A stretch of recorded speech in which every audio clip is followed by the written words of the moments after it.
خدا کے لیے شہباز مجھے طلاق مت دو، میں تمہارے بغیر مر جاؤں گی۔ میری بیوی حسین تھی لیکن بانجھ تھی۔ میں نے اسے طلاق دے کر گھر سے نکال دیا اور خود ملیشیا چلا گیا۔ وہاں ایک بار میرے باس نے کہا، شہباز تمہیں ایک ضروری کام کرنا ہے، سبھی کام چھوڑ دو اور ایئرپورٹ پر جاؤ، وہاں میرا دوست آ رہا ہے، اسے اور اس کی بیوی کو لے کر آنا ہے۔ میرے باس نے مجھے اپنے کیبن میں بلایا تھا اور اپنے دوست کو لانے کی ہدایت کی تھی۔ میرا باس بہت خوش مزاج کا تھا، اس کے ہزاروں دوست تھے مگر کبھی بھی کسی دوست کے لیے ایسی بےتابی نہیں دکھائی تھی جیسے اس کے لیے دکھا رہا تھا۔ ٹھیک ہے سر، میں لے آؤں گا، وقت بتا دیجیے گا، کب جانا ہے؟ میں نے فوراً سر جھکایا، ہاتھ باندھتے ہوئے کہا تو میرے باس کہنے لگے، ابھی نکل جاؤ کیونکہ تمہیں رستے میں انتظامات بھی کرنے ہوں گے۔ ایک خوش آمدید کی تیاری کرنی ہوگی، یعنی ان کے ویلکم کی تیاری کرنی ہوگی۔ پھولوں کے بوکے لے لینا، کچھ چاکلیٹس اور تحائف خرید لینا۔ میرا سیکرٹری تمہارے ساتھ جائے گا، تمام بلز ادا کرے گا، اپنے ذوق کے مطابق اچھے سے ان کی خوش آمدید کا انتظام کرنا تاکہ وہ خوش ہو جائیں۔ میرا دوست سالوں بعد مجھ سے ملنے آ رہا ہے، کسی قسم کی کمی نہیں رہنی چاہیے۔ میرا باس جوش میں بول رہا تھا، میں حیران رہ گیا، سر کیا یہ آپ کے کوئی قریبی دوست ہیں؟ بالآخر میں زیادہ دیر تک اپنی حیرت چھپا نہ سکا اور سر سے سوال کر ہی لیا۔ سر کا رویہ ہمیشہ دوستانہ ہوتا تھا، اس لیے سوال کرتے ہوئے جھجک محسوس نہیں ہوئی۔ ہاں، یہ میرے بچپن کا دوست ہے اور حیرت کی بات یہ ہے کہ جو کبھی شادی نہ کرنے کی بات کرتا تھا، اس نے 2 سال پہلے شادی کر لی ہے اور اب اپنی بیوی کو لے کر آ رہا ہے۔ میں خود اسے ایئرپورٹ پر ریسیو کرنے جاتا لیکن مجبوری آ پڑی ہے، ایک بہت اہم میٹنگ ہے جس میں کسی صورت نہیں چھوڑ سکتا۔ جب تک میں میٹنگ اٹینڈ کروں گا وہ لوگ یہاں پہنچ جائیں گے، پھر میں سارا وقت ان کے ساتھ گزاروں گا۔ باس کی اپنے دوست کے لیے ایسی بےتابی میرے لیے نہیں تھی۔ بہرحال میں فوراً ان کے دوست کو لینے کے لیے روانہ ہو گیا۔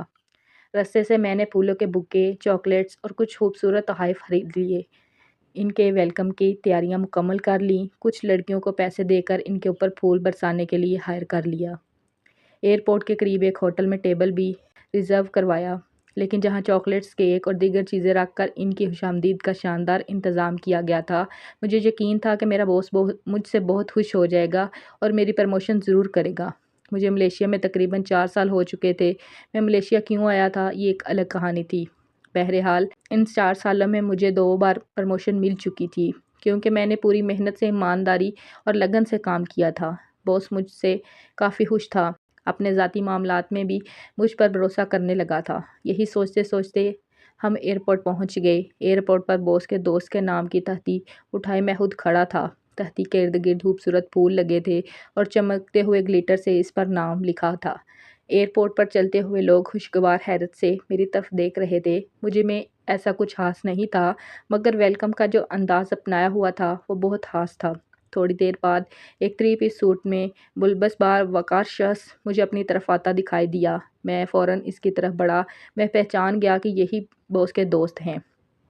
اس نے خوش اخلاقی سے مصافحہ کیا اور میرے پیش کیے گئے پھولوں کا بوکے قبول کیا۔ اسی سنام میں میری نظر ان کے پیچھے پڑی۔ سیاہ عبائے کی ایک جھلک دکھائی دی۔ ویلکم ٹو ملیشیا میم، امید ہے آپ کا یہ سفر بہت خوشگوار گزرے گا، میں نے مسکراتے ہوئے کہا اور پھولوں کے بوکے ان کی طرف بڑھایا، مگر جیسے ہی میں نے ان کا چہرہ دیکھا تو ساکت رہ گیا۔ میری نظریں مہمان خاتون پر جم گئیں۔ وہ بہت حسین تھی، یہ بات نہیں تھی، بلکہ میں تو سوچ بھی نہیں سکتا تھا کہ کبھی یہ چہرہ میرے سامنے آ جائے گا اور میں اس طرح حیرت سے دیکھتا رہ جاؤں گا۔ قدرت نے کیسا کھیل کھیلا تھا، جس چیز سے بھاگ کر میں یہاں ملیشیا آیا تھا وہی چیز میرے سامنے کھڑی تھی۔ ہیلو سر، سیکرٹری نے پیچھے سے میرا بازو ہلکا سا کھینچا تاکہ میں ہوش میں آ جاؤں اور باس کے دوست کو کوئی شک نہ ہو۔ اس نے میرے ہاتھوں سے پھول لے کر خود ان کے حوالے کیے اور گھورتی ہوئی نظروں سے مجھے دیکھا۔ میں نے اپنی حالت پر شرمندہ سا رہ گیا، جلدی سے سر جھکا لیا۔ مجھے سخت شرمندگی ہو رہی تھی کہ باس کا دوست کیا سوچے گا، شاید میں نے کبھی زندگی عورت دیکھی ہی نہیں۔ خوش آمدید مکمل ہو چکا تھا۔ ہم انہیں لے کر ہوٹل پہنچے جہاں باس کے دوست نے کیک کاٹا۔ باس کے دوست کی بیوی البتہ ایک طرف خاموش بیٹھی رہی۔ میں نے غور کیا کہ اس کی گود میں ایک بچہ بھی تھا جو تقریباً 1 سال کا لگتا تھا۔ وہ بچہ بہت حسین تھا اور باس کے دوست محمد رفیق کی بیوی جیسے دکھائی دیتا تھا۔ جو بات میرے ذہن میں آ رہی تھی، میں اس وقت سوچنا نہیں چاہتا تھا کہ ایسا ممکن نہیں، یہ تو ہو ہی نہیں سکتا۔ ضرور کوئی بہت بڑی غلط فہمی ہے جس سے نکلنا میرے لیے ضروری ہے، ورنہ میں زندگی بھر کے لیے پھنس جاتا۔ ایک دم میں نے اپنا سر تھام لیا۔ یہ مجھ سے کیا ہو گیا تھا؟ یہ میں نے کیا کاٹ ڈالا تھا؟ اس وقت مجھے یہ غلطی کی سب سے بڑی غلطی محسوس ہوئی۔ میں نے 4 سال پہلے کی تھی اور ملیشیا چلا گیا تھا۔ بوس کے دوست اور اس کی بیوی کو بوس کے گھر چھوڑنے کے بعد میں آفس گیا، بوس کو ریسیو کر کے انہیں بھی گھر چھوڑا اور اپنے رہائشی کوارٹر میں آ گیا۔ زندگی انسان کو کیسے کیسے دن دکھاتی ہے جس کا کبھی خواب میں نہیں سوچا ہوتا۔ میں نے آج کھانا بھی نہیں کھایا تھا، میری بھوک بالکل مر چکی تھی۔ میں سیدھا بیڈ پر لیٹ گیا اور ماضی میں کھو گیا۔ شہباز میں کیا کروں؟ مجھے کچھ سمجھ نہیں آ رہا۔ میری بیوی نے اپنے حسین چہرے پر فکر سجائے ہوئے میری طرف دیکھا۔ کیا ہوا ہے؟ کیا الجھن ہے؟ بتاؤ مجھے۔ میں اپنی بیوی سے بہت محبت کرتا تھا، اسے اس طرح پریشان نہیں دیکھ سکتا تھا۔ اس کے چہرے پر فکر مندی دیکھ کر تڑپ اٹھا۔ یہ فکریں اور پریشانیاں تو میرے لیے تھیں، وہ تو خود نازوں میں پلی تھی، کیسے کوئی پریشانی برداشت کر سکتی تھی؟ میری بات سن کر میری بیوی کہنے لگی، ڈاکٹر نے آج پھر سے مجھے نا امید کر دیا ہے۔ میری پریگننسی کی رپورٹ پھر سے نیگیٹو آئی ہے۔ مجھے سمجھ نہیں آ رہی میں کیا کروں۔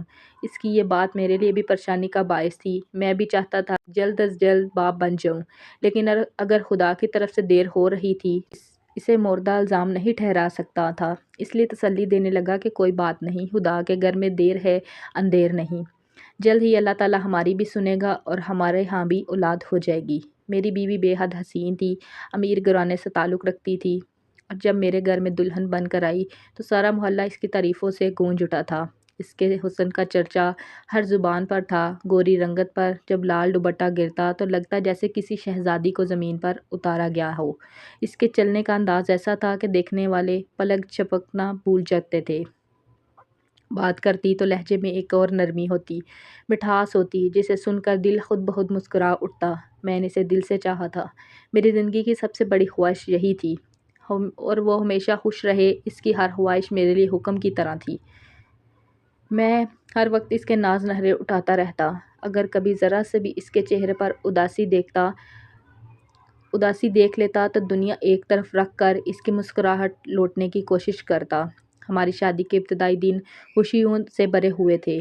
میں اس کے ساتھ وقت گزارنے کا کوئی موقع ہاتھ سے جانے نہیں دیتا تھا۔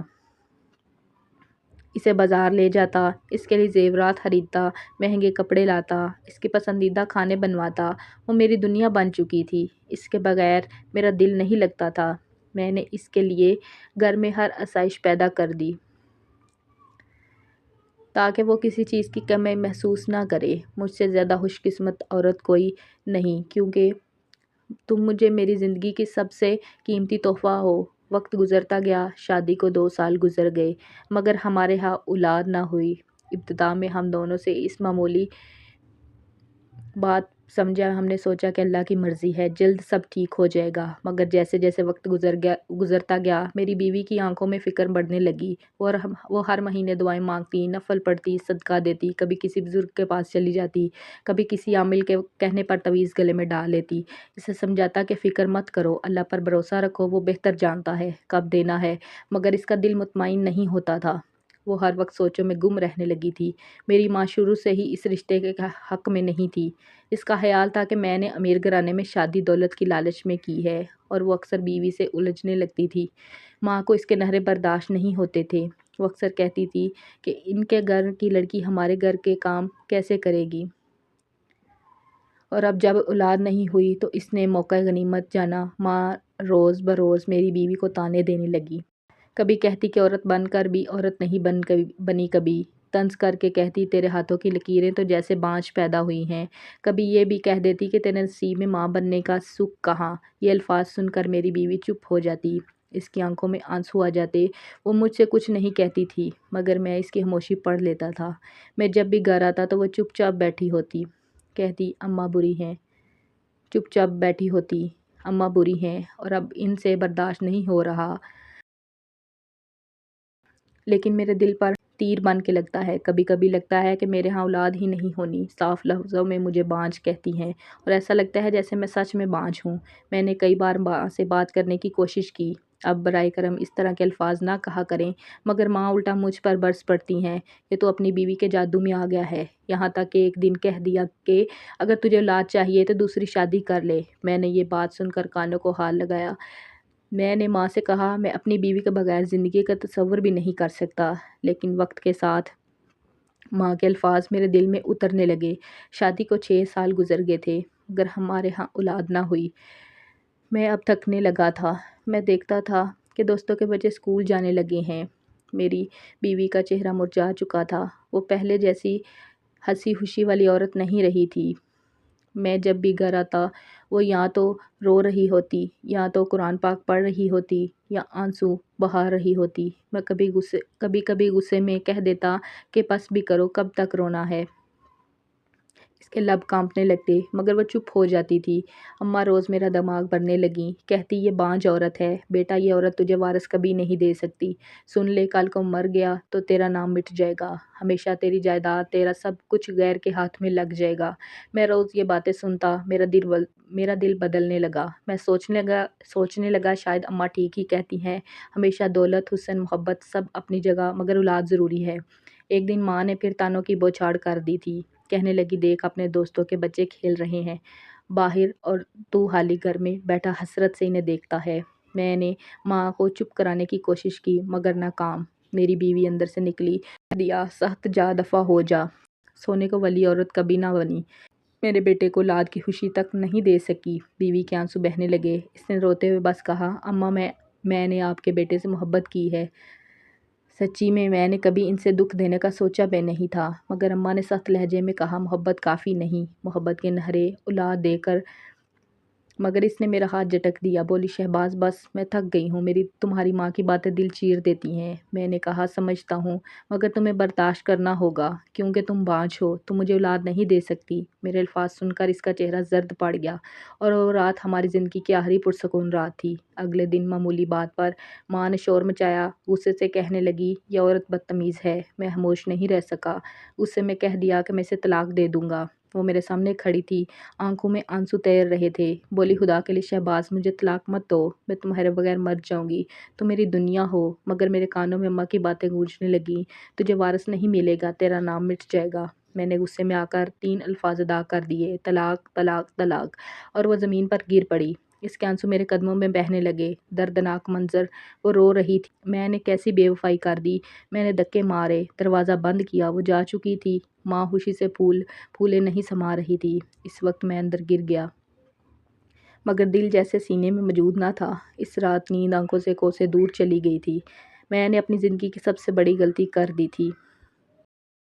محبت کے بدلے میں ظلم کر دیا، رشتہ توڑ دیا۔ اگلے دن میں نے ملک چھوڑ دیا، ملیشیا روانہ ہوا۔ ویزا پہلے سے لگا ہوا تھا، دل شکستہ سا تھا، سوچا شاید وہاں جا کر سب بھول جاؤں گا میں، مگر انسان اپنے گناہوں سے کہاں بھاگ سکتا ہے۔ وہ محبت جو میری بیوی سے تھی سینے میں خارش بنی۔ برسوں گزر گئے مگر احساس جرم ختم نہ ہوا۔ آج جب برسوں بعد میں نے ایئرپورٹ پر اسے دیکھا، دل جیسے سینے سے نکل کر لبوں تک آ گیا۔ وہ میری وہی بیوی تھی، میری حسین بیوی، پرانی، مگر اب وہ کسی اور کی تھی، بیگم کسی اور کی۔ اس کی گود میں وہ بچہ تھا جو خوابوں میں مسکراتا، زمین پر میرے قدموں تلے سے کھسک گئی۔ اچانک میں نے خود اپنی قسمت کو طلاق دے دی تھی، اور اب وہ میرے سامنے اپنے نئے نصیب کے ساتھ تھی۔ میرے دل میں سوال اٹھا وہ بانجھ تھی تو یہ کیسے؟ اس کی گود میں بچہ کیسے آیا؟ کیا ہوا؟ آخر انہی سوچوں میں گھرا ہوا سو گیا۔ رات بھر اگلے دن باس نے اپنے دوست کے لیے پارٹی رکھی۔ پارٹی کا ماحول بہت شاندار تھا، چہل پہل جاری۔ میں کونے میں کھڑا سب دیکھ رہا تھا۔ خاموشی سے اچانک میں نے اپنی سابقہ بیوی کو اپنی طرف آتے دیکھا۔ اس نے گود میں بچہ اٹھا رکھا تھا، مسکراتی ہوئی میرے سامنے آ کر رکی، کہنے لگی تم پچھتا رہے ہو؟ میں اپنی ماضی کی غلطیوں پر، اپنی بے وفائی پر، اب طلاق کے بعد میں نے کبھی شادی کا نہیں سوچا۔ تمہاری بے وفائی نے مجھے توڑ کر رکھ دیا تھا، ہر مرد ایک جیسا لگتا تھا، اب بے اعتبار سا سب۔ مگر پھر رفیق میری زندگی میں آئے، بدلا سب کچھ۔ انہوں نے مجھے دکھایا کہ سارے مرد ایک جیسے نہیں۔ اگر تم ماں کی باتوں میں آ گئے تو رفیق کو نہ جانے مجھ میں کیا خوبی نظر آئی تھی، وہ میرے پیچھے ہی پڑ گئے تھے، شادی پر اصرار کرنے لگے۔ میں ٹالتی رہی مگر ان کی سچائی نے دل بدل دیا۔ جب معلوم ہوا وہ کبھی شادی کے حق میں نہیں تھے، مگر مجھے دیکھ کر ان کا نظریہ بدل گیا، بالکل میں نے ان سے شادی کی ہاں کر دی۔ اللہ کا شکر ہے میرے شوہر کہتے ہیں تم سے مل کر میرا نظریہ بدلا۔ شادی کے 1 سال بعد ہی اللہ نے کرم کیا، بنا علاج کے ہی مجھے اولاد کی خوشخبری مل گئی تھی۔ یہ اللہ کی مہربانی تھی۔ اصل میں بانجھ میں نہیں تم تھے شہباز، ہمیشہ سے یاد رہے۔ ہم نے ایک ساتھ ٹیسٹ کروائے تھے، پرانے رپورٹس میں صاف لکھا تھا کہ تم بانجھ ہو دراصل، مگر میں نے تمہیں دکھ سے بچانے کو چھپا لیا تھا۔ اللہ کی رحمت سے مایوس نہیں تھی، امید باقی تھی۔ بنا بتائے تمہیں کھلاتی رہی خلوص سے کہ کبھی تو اللہ کرم کرے اور خوشی دے، مگر ہر بار رپورٹ نیگیٹو آتی تو دل ٹوٹ جاتا۔ پھر بھی میں نے صبر کیا، کبھی شکایت نہ کی۔ تم نے مجھے بانجھ کہا اور اپنی ماں کی بات مان لی۔ تم نے ظلم کیا، ایک پاک محبت کو رسوا کر دیا۔ آج میں تمہارے سامنے ہوں، سچ بتانے آئی ہوں۔ کمی مجھ میں نہیں تم میں تھی ہمیشہ سے۔ تم کبھی باپ کے رتبے پر فائز نہیں ہو سکتے۔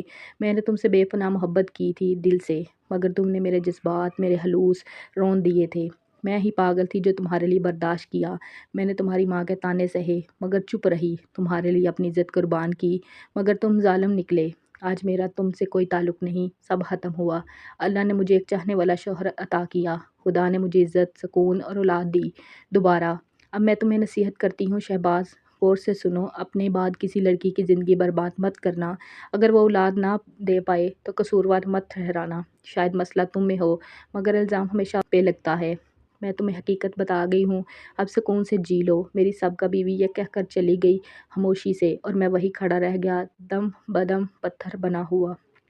جب حقیقت سامنے آئی تو میں اندر سے ٹوٹ گیا، میری آنکھوں سے آنسو بہنے لگے، دل پچھتاوے میں ڈوب گیا۔ میں نے ایک وفادار عورت کو کھو دیا ہمیشہ کے لیے، اور اب باقی زندگی صرف ندامت میں گزرنے والی تھی۔